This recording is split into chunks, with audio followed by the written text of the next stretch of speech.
বাংলাদেশের ৮৬,০০০ আইনজীবী, এই ৮৬,০০০ আইনজীবী আজকে ব্যাপক অসুবিধার মধ্যে তারা সম্মুখীন আছে।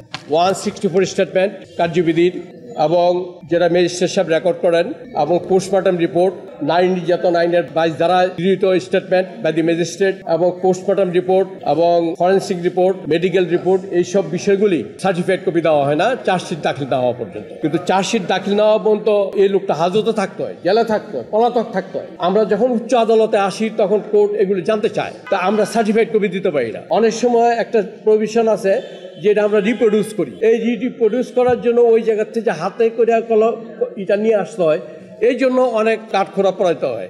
সেটা যে ক্লায়েন্টের ওজন অনুযায়ী, ব্যাপকতা অনুযায়ী, সেই অনুযায়ী পয়সা খরচা করতে হয়। তা আমরা চাই বৈধ পথে কেউ যদি ফিউজিটিভ না থাকে তবে তাকে যেন নির্ধারিত ফিস গ্রহণ করে সার্টিফাইড কপিটা তাকে প্রদান করা হয়। এই সার্টিফাইড কপি যাতে আমরা উচ্চ আদালত ব্যবহার করতে পারি, এটি আমাদের সাবমিশন। শুনানি অলরেডি জমা দিয়ে দিছি। কেস নাম্বার হলো 20,612। এটা মূল ভবনের 14 নম্বর কোর্টে এটা পেশ করা হবে, শুনানির জন্য উত্থাপন করা হবে, শুনানির জন্য অপেক্ষা আছে। আমি নিজেই এটার বাদী এবং আমি নিজেই এটাকে হিয়ারিং করব। আইনের বিধান আছে, ফৌজদারি কার্যবিধির 528 ধারা অনুযায়ী যে কোনো পাবলিক রেকর্ডের সার্টিফাইড কপি দিতে আদালত বাধ্য, নিম্ন আদালত বাধ্য।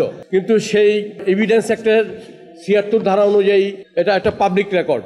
টানা তৃতীয়বার অর্জন করেছে দেশের সেরা সুপার ব্র্যান্ড স্বীকৃতি বসুন্ধরা টিস্যু। সেই অনুযায়ী আমরা সার্টিফাইড কপিগুলি পাই না। ফলে বাংলাদেশের ৮৬,০০০ আইনজীবী, এই ৮৬,০০০ আইনজীবী আজকে ব্যাপক অসুবিধার মধ্যে তারা সম্মুখীন আছে। শুধু এই নয় যে অনেক সময় এই মক্কেল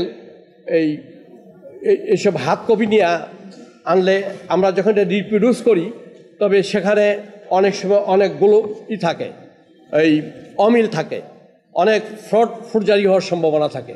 সেটার জন্য আইনজীবী এবং আইনজীবীর ক্লার্ক এবং ভুক্তভোগী জনগণকে অনেক ভোগান্তি পোহাতে হয়।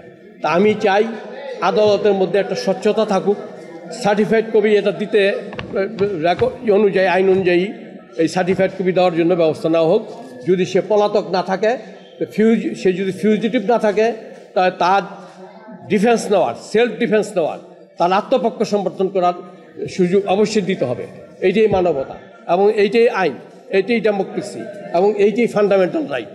সংবিধানের ফান্ডামেন্টাল রাইট অনুযায়ী যাতে এই সার্টিফাইড কপি যে কোনো দরখাস্তকারী যেন সেটা পাইতে পারে, সেটি আমার নিবেদন। রেসপন্ডেন্ট করা হয়েছে অ্যাটর্নি জেনারেল অফ বাংলাদেশকে 1 number, 2 number secretary ministry of law, 3 number registrar general of supreme court, 4 number Bangladesh bar council, 5 number supreme court bar association, 6 number Dhaka bar association, 7 inspector general of police.